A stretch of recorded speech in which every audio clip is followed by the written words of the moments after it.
Mesdames et messieurs, bonjour et bienvenue à votre émission Langue fourchue. Quand on ne comprend pas, on se renseigne. Je sais que comme moi, beaucoup d'entre vous ne comprennent pas le mode de fonctionnement de ce régime en lequel beaucoup de Burkinabés avaient placé tous leurs espoirs après l'insurrection de 2014.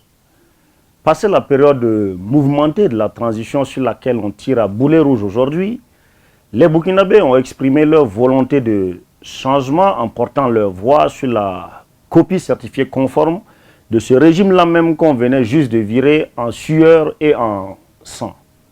Alors, à quoi vous attendiez-vous franchement, chers compatriotes, en termes de mangement? Le dimanche 21 juillet, sur les antennes de la Ténébreuse, qui pour une fois depuis quelques jours n'était pas en grève, le premier sinistre Jésus-Marie Joseph répondait aux questions des journalistes sur la situation nationale. Parmi les questions abordées, et en première ligne, la question sécuritaire et son corollaire de déplacés internes. D'entrée de jeu, le PM se dit serein parce qu'adossé à un peuple résilient qui a démontré par le passé toute sa capacité à résister à l'adversité. Quel beau tableau. Je n'irai pas plus loin, je dépose ça ici. Le passé récent du Burkina, c'est le ras-le-cul du peuple de la malgouvernance et de la tentative de patrimonialisation du pouvoir qui ont conduit à un soulèvement populaire en 2014. Ça, on le sait. Le passé récent du Burkina, c'est aussi toutes ces tentatives d'interruption de la transition devant aboutir à l'élection d'un pouvoir civil et démocratique. Des Burkinabés sont tombés durant les événements de ce passé récent en résistant. Mais l'adversité à laquelle le peuple burkinabé résiste aujourd'hui, c'est bien le mode de gestion mouta-mouta du pouvoir actuel. Je suis d'accord que nos gouvernants eux-mêmes acceptent volontiers d'être comparés à un moteur diesel qui démarre, qui roule longtemps et qui arrive au but. Mais tout de même, ils arriveront quand à ce but?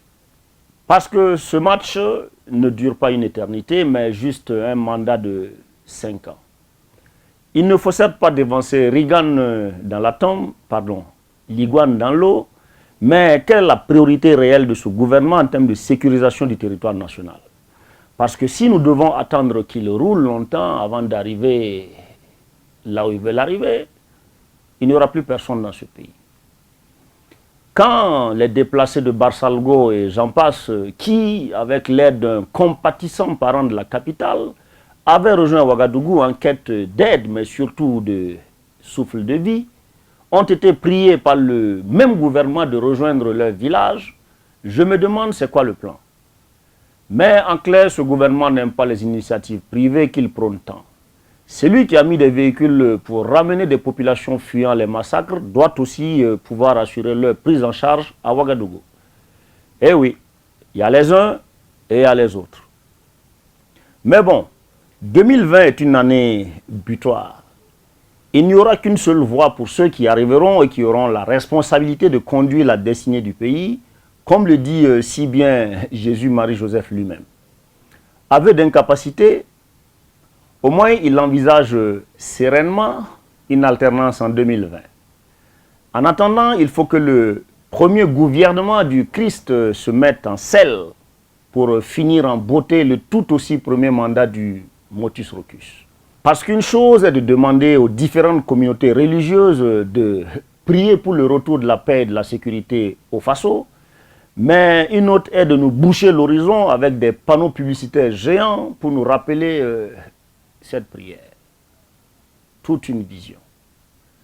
Nous, on se revoit au prochain numéro, si je ne suis pas déplacé entre-temps par un parent. À bientôt pour un autre numéro de Langue fourchue.